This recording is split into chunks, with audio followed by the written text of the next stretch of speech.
Assalamu alaikum warahmatullahi ta'ala barakatuh me huri ko melen salmini o men lande stawi hido nga jamme nga ko alhamdulillah ko honnum addi men do ko fi zero girasi moni zero girasi international guinéen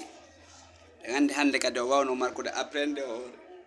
do régler Éthiopie démonti be mo intini be hande ka do wawno wadde woto o gandi kanko joni defet on harminino dum no girasi ko tarantonomo Allah ko cellal e balde kono si o zuwi vraiment sibe anyanaale mo yeso to wona hoore nde wona koyde den fo o markay kanko no girasi no hikay yi dernier nominé Ballon d'Or africain fo humpidi ko onto Ballon d'Or jonnirte ko Maroc fendo wattu yaw Facebook ya Instagram ya TikTok ya YouTube ko ala page dara mi ara lagine Cerno 100% foot 224 ko kala man fendo wattu wado affaire sport lagine mo publie taw biru gira sinu ngala ka big soul yaha France l'équipe Bein Sport Canal Plus Foot Mercato RMC no girasi otoni drapeau la Guinée on buri ko Titi Camara en to no dum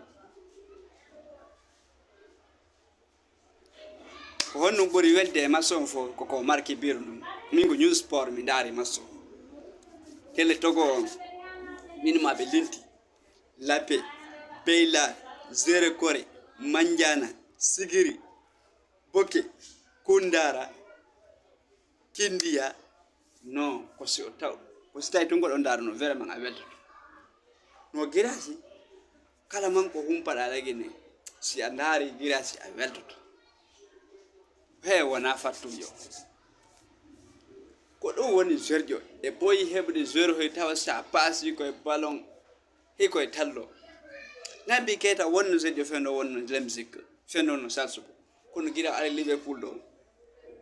sina marko gol biji woddi do ko memo e nabi keta ton o walo vraiment nabi keta fokkintin kono o do hewtino yayin ko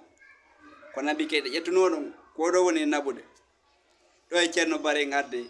Mamed Siman ka ngara mi jite de série nationale wadi ka axe jahabi e Simanka no Afrique yo e par Simanka e jahabi dari ko axe si Allah okayno en ko kadi keldudo arawna pempe no lagine en huwayno goddum Afrique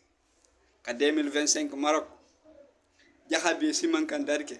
Saydou Sow ou janvier watti ka don esi angatire no ba fode jakite kadi kala tra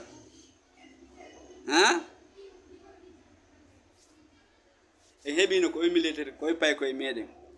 morgan gila vogi Cerno Bari be artino no lagine hanno hikka